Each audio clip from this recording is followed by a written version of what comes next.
നമ്മുടെ ഓണാഘോഷങ്ങളുടെ തുടക്കമായി Onam mega trade fair ഇന്നിവിടെ ഉദ്ഘാടനം ചെയ്യപ്പെട്ടിരിക്കുകയാണ്. സാധാരണ തിരുവനന്തപുരത്താണ് സംസ്ഥാനതല ഉദ്ഘാടനം നടക്കാറുള്ളത്. ഈ പ്രാവശ്യം വളരെ നേരത്തെ എറണാകുളത്ത് അതിൻ്റെ ആദ്യ തുടക്കം നിർവഹിക്കപ്പെട്ടിരിക്കുകയാണ്. മാത്രമല്ല, ഞങ്ങൾ ഈ ഫെയർ സന്ദർശിച്ചപ്പോൾ ഏറ്റവും പ്രധാനപ്പെട്ട കാര്യം 13 എസെൻഷ്യൽ കമ്മോഡിറ്റീസ്, ഏറ്റവും പ്രധാനപ്പെട്ട 13 സബ്സിഡി ഐറ്റംസ് ഉണ്ടോ എന്നാണ് പരിശോധിച്ചത്. വളരെ ഭംഗിയായി ഏറ്റവും നിലവാരമുള്ള 13 സബ്സിഡി ഐറ്റംസും ഈ മെഗാ ഫെയറിൽ ഉണ്ട് എന്നുള്ളതാണ് ഏറ്റവും അഭിമാനകരമായ കാര്യം. ബാക്കിയൊക്കെ എല്ലാ ഐറ്റംസും ഉണ്ടാവും. പക്ഷേ ജനങ്ങൾ ആഗ്രഹിക്കുന്നത്, സാധാരണക്കാർ ആഗ്രഹിക്കുന്നത് സബ്സിഡിയുള്ള 13 ഐറ്റംസാണ്. അതിവിടെ വളരെ മുമ്പ് തന്നെ എത്തിച്ച് വളരെ ഭംഗിയായി അത് ഡിസ്പ്ലേ ചെയ്തിരിക്കുന്നു. ഞാൻ മന്ത്രിയെയും സിവിൽ സപ്ലൈസ് കോർപ്പറേഷനെയും പ്രത്യേകമായി അഭിനന്ദിക്കുകയാണ്. പലപ്പോഴും അത് ഉണ്ടാകാറില്ല, പല സപ്ലൈ ഫെയറിലും പലപ്പോഴും അത് ഉണ്ടാകാറില്ല. ഈ പ്രാവശ്യം അത് ഭംഗിയായും വൃത്തിയായും ചെയ്തിട്ടുണ്ട്. അതിൻ്റെ ഒരു കാര്യം മന്ത്രി തന്നെ പറഞ്ഞു, ധനകാര്യ വകുപ്പിൽ നിന്ന് പൈസ കൊടുത്തു.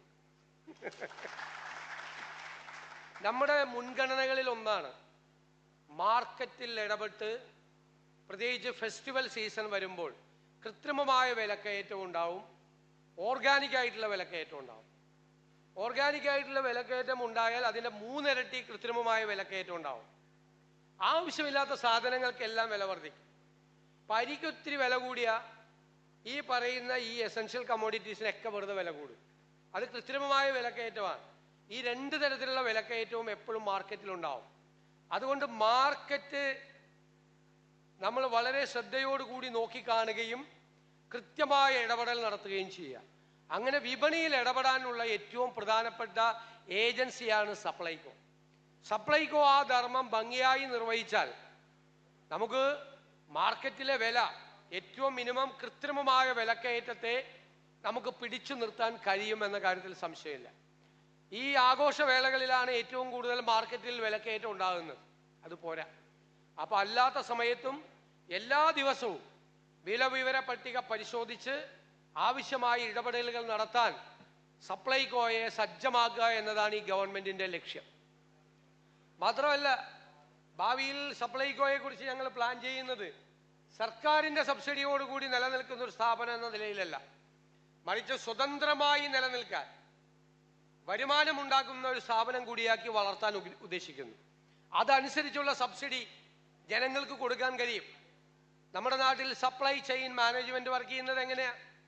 ഞാൻ കഴിഞ്ഞ ദിവസം പറഞ്ഞു, സപ്ലൈകോയുടെ പരിപാടിയിൽ തന്നെ വലിയ സപ്ലൈ ചെയിൻ മാനേജ്മെന്റ് വർക്ക് ചെയ്യുന്നത് അവർ ക്രോപ്പ് സീസണിൽ, ഇപ്പം അവിടെ നമ്മൾ കണ്ടില്ലേ മുളക് വെച്ചിരിക്കുന്നത് കണ്ടു. മുളക് ഗുണ്ടൂരിലാണ് ഉണ്ടാകുന്നത്, ആന്ധ്രയിലെ. അവർ ക്രോപ്പ് സീസണിൽ അവിടെ അത് ആ സീസണിൽ വാങ്ങിക്കും. അപ്പം ചിലപ്പോൾ 25 രൂപയ്ക്ക് കിട്ടും. ചിലപ്പോൾ അത് വലിയ ലക്ഷക്കണക്കിന് ടൺ സ്റ്റോറേജ് ഫെസിലിറ്റി ഉണ്ടാക്കി അവിടെ സൂക്ഷിച്ചു വയ്ക്കും. ഓഫ് സീസൺ വരുമ്പോൾ 25 രൂപയ്ക്ക് വാങ്ങിച്ച സാധനം 100 രൂപയ്ക്ക് വിൽക്കും. ആകെ ചെലവെന്താണ്? ആകെ ചെലവ് ഈ സ്റ്റോറേജ് ഫെസിലിറ്റിയാണ്. നമുക്ക് തുടങ്ങാം സ്റ്റോറേജ് ഫെസിലിറ്റി. ഞങ്ങൾ സപ്ലൈകോട് നിർദ്ദേശിച്ചിട്ടുണ്ട് ആദ്യം 5 ഐറ്റം, ഈ 13 ഐറ്റത്തിൽ 5 ഐറ്റം അവർ സ്റ്റോറേജ് ഫെസിലിറ്റി തുടങ്ങട്ടെ. നല്ല സമയത്ത് വില കുറവിൽ വാങ്ങിച്ച് അവർ സ്റ്റോർ ചെയ്യട്ടെ. അതിന് ഗവൺമെന്റ് എല്ലാവിധ സഹായം ചെയ്യും. ആ സ്റ്റോറേജ് ഫെസിലിറ്റി നമുക്ക് റെന്റ് തന്നാൽ മതി. അത് വേണം, നമുക്ക് റെന്റ് തന്നാൽ മതി. ആ റെന്റിന്റെ ചെലവ് മാത്രമേ ഉണ്ടാവുള്ളൂ സപ്ലൈകോയ്ക്ക്.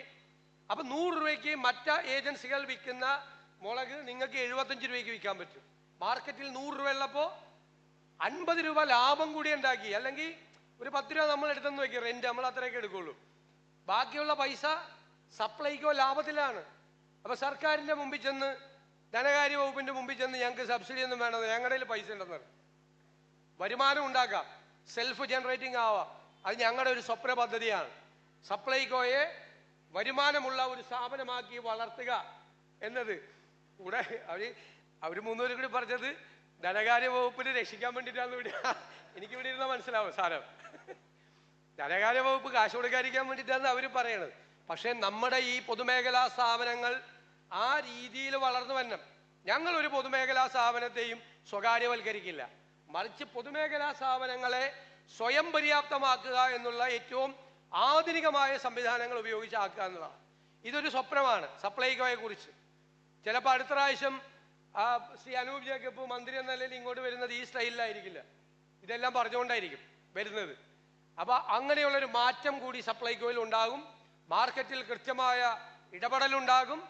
ജനങ്ങളോടൊപ്പം വിലക്കയറ്റം ഉണ്ടായാൽ പൊറുതിമുട്ടുന്നത് സാധാരണക്കാരും പാവങ്ങളും ആയിട്ടുള്ളവരാ, അവരെ ചേർത്ത് നിർത്തും. ഈ ഓണം അങ്ങനെ എല്ലാവരും സന്തോഷകരമായി ഒരുമിച്ച് കുടുംബാംഗങ്ങളോടൊപ്പം എല്ലാവരോടൊപ്പം ആഘോഷിക്കാൻ കഴിയുന്ന തരത്തിലുള്ള വലിയൊരു സംഭവമായി മാറട്ടെ എന്ന് ഞാൻ ആശംസിക്കുന്നു.